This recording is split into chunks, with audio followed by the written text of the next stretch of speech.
कि मोदी जी के आने के बाद देश आर्थिक संकट से अभी हो या तभी हो गुजरेगा ही गुजरेगा, सामाजिक संकट से गुजरेगा ही गुजरेगा, राजनीतिक संकट से गुजरेगा ही गुजरेगा और संवैधानिक अव्यवस्था और अमर्यादा से गुजरेगा ही गुजरेगा।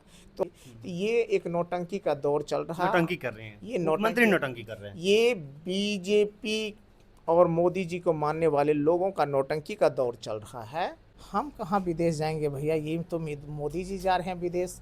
सुनने में आया मोदी जी विदेश जा रहे हैं अपना पिकनिक मनाने में, लेकिन देखिए यह देश तो अभी उसी रूप में चल रहा देश है। के लिए गए हैं प्रधानमंत्री जी, तो वही काम बात कर कर रहे रहे हैं हैं। कि कई इससे पहले वाला नीट वाला मुद्दा हाँ। भी था ही, तो उस पर क्या हुआ हमको बताइए, उसका कुछ हुआ अभी लेकिन तक? अभी तो 3-4 लोग अभी गिरफ्तार हुए हैं, जिसमें एक राजद के नेता हैं, संतोष तो जायसवाल, और अब राष्ट्रीय सचिव हैं राजद के। कौन हुए हैं सारी संपत्ति जब्त करके, हाँ।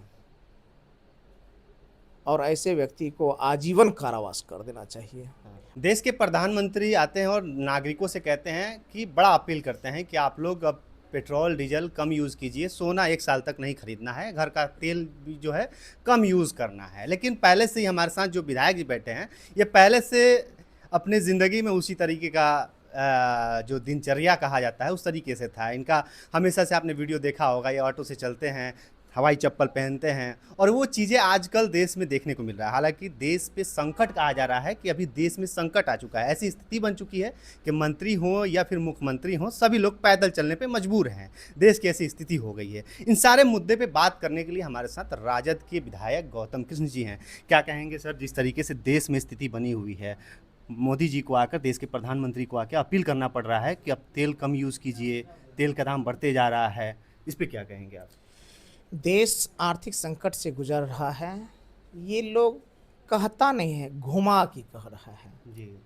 विपक्ष में हम लोग हैं, हम लोगों ने जनता से पहले से कहा है कि मोदी जी के आने के बाद देश आर्थिक संकट से अभी हो या तभी हो गुजरेगा ही गुजरेगा, सामाजिक संकट से गुजरेगा ही गुजरेगा, राजनीतिक संकट से गुजरेगा ही गुजरेगा और संवैधानिक अव्यवस्था और अमर्यादा से गुजरेगा ही गुजरेगा। तो जो विपक्ष की पार्टियां हैं अभी, जो आदरणीय लालू प्रसाद यादव जी की विचारधारा को मानने वाले हों, समाजवादी विचारधारा को मानने वाला है तेजस्वी जी हो, राहुल गांधी जी, ये लोग तो कहीं रह लें, लेकिन जातीय धार्मिक उन्माद के वातावरण में, हिंदू मुसलमान के उन्मादी वातावरण में जिस तरह से एक बीजेपी ने सिनेरियो क्रिएट करके रखा है, ये अब वही परिणाम अब सामने आ रहा है। संकट आ रहा है, लेकिन ये लोग डायरेक्ट न करके इनडायरेक्ट रूप से कह रहा है, मोदी जी की अपील हो रहा है, और ये अपील को भी ये लोग बीजेपी के लोग नौटंकी कर रहा है। भैया अगर तेले बचाना है तो गाड़ी का उपयोग एक दिन छोड़ दीजिए, पब्लिक बस का उपयोग कर लीजिए, पैदल जा रहे हैं तो पैदल जाने वाले भी तस्वीर हो जानी चाहिए, आने वाली भी तस्वीर हो जानी चाहिए। आप जाते हैं 5 कदम के बाद गाड़ी पे चढ़ जाते हैं, तो फिर इधर से अगर आप पैदल चल भी जाते हैं ऑफिस, तो फिर आ किससे रहे हैं ये भी तो दिखाइए। तो ये एक नौटंकी का दौर चल रहा है। नौटंकी कर रहे हैं, ये मुख्यमंत्री नौटंकी कर रहे हैं। ये बीजेपी और मोदी जी को मानने वाले लोगों का नौटंकी का दौर चल रहा है।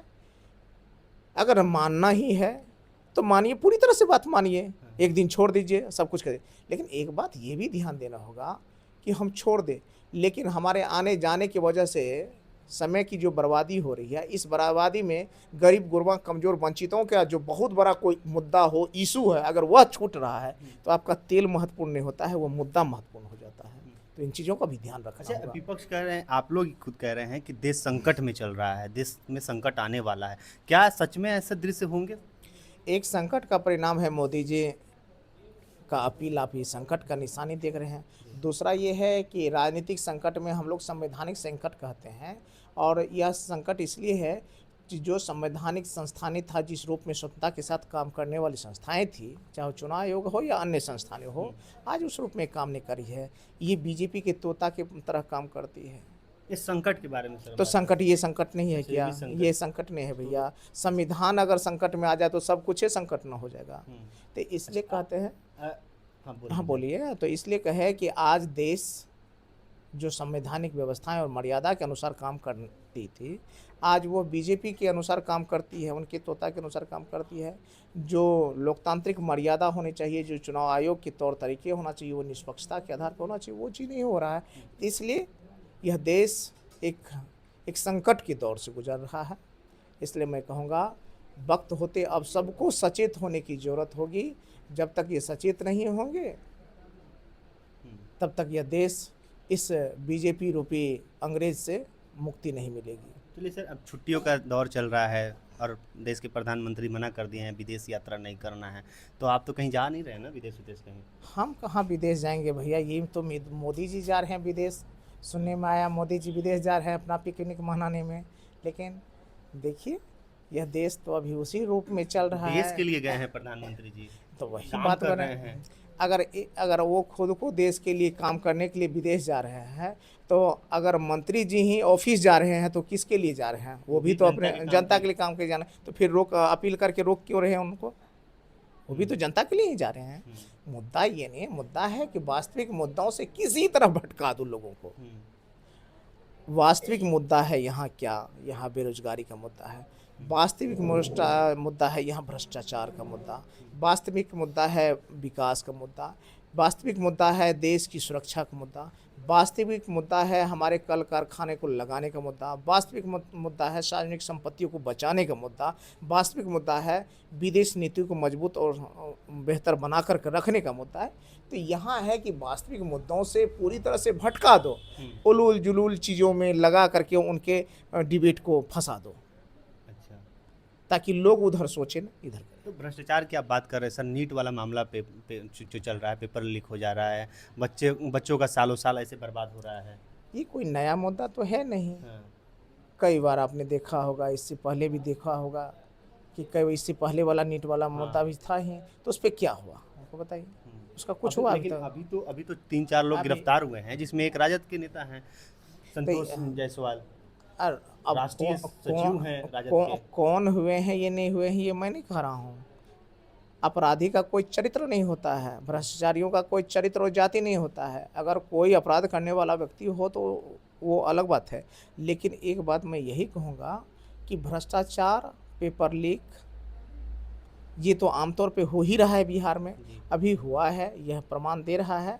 नई सरकार से भी लोगों को डर और भय नहीं लग रहा है। जिस सरकार के मुखिया कहते हैं कि पाताल से अपराधियों को खोज निकालेंगे, भ्रष्टाचारियों पर कार्रवाई करेंगे, तो फिर ये पेपर लीक कैसे हो रहा है? इन चीज़ों को हमें समझने की ज़रूरत है। अच्छा गौतम जी, तो आप भी बीपीएससी यूपीएससी की तैयारी किए हैं, मतलब स्टूडेंट लाइफ आप जिए हैं, तो आप देखे होंगे किस तरीके की समस्याएं जो है वो छात्रों के बीच आती है।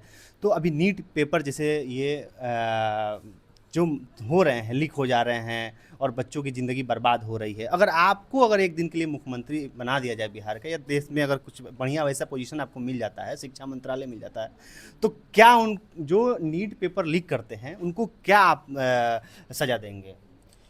सबसे पहले मैं एक दिन का मुख्यमंत्री अपने आप को क्यों मानूं?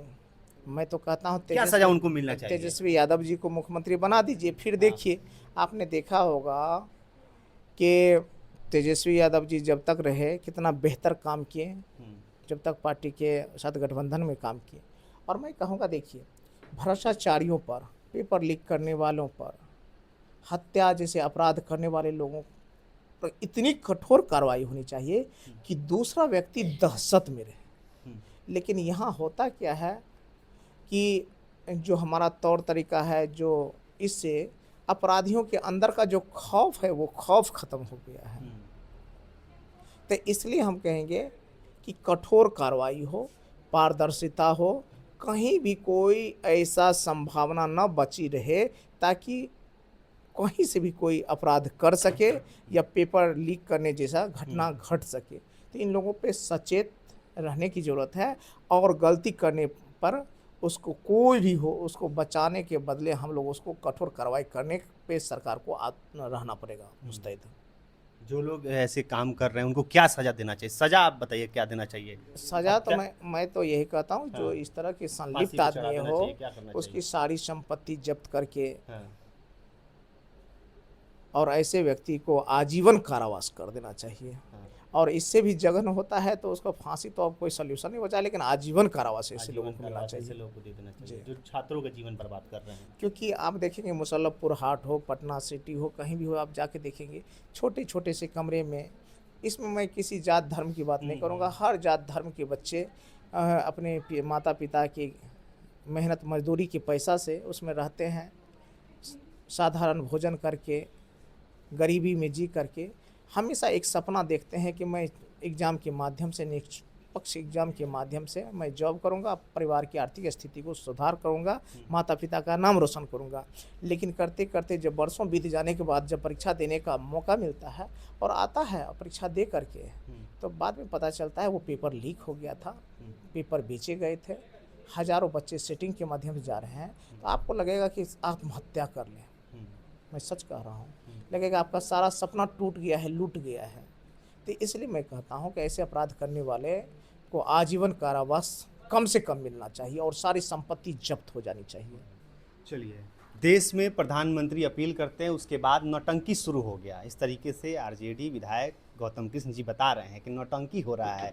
इस तरह से अगर प्रधानमंत्री दूसरे देश में जा सकते हैं तो फिर मंत्री जनता के लिए क्यों नहीं जा सकते हैं गाड़ी से। हालांकि आप इस पे क्या सोचते हैं, अपनी प्रतिक्रिया कमेंट में दीजिएगा। नीट वाले मामले पे इन्होंने कहा कि आजीवन कारावास की सज़ा उनको दे देना चाहिए जो इस तरह के मामले में संलिप्त हैं, यानी कि नीट पेपर लीक जो कर रहे हैं उनको ऐसी सज़ा देनी चाहिए। चलिए, आपकी क्या कुछ प्रतिक्रियाएं हैं कमेंट बॉक्स में जरूर हमसे साझा कीजिएगा। बहुत बहुत धन्यवाद।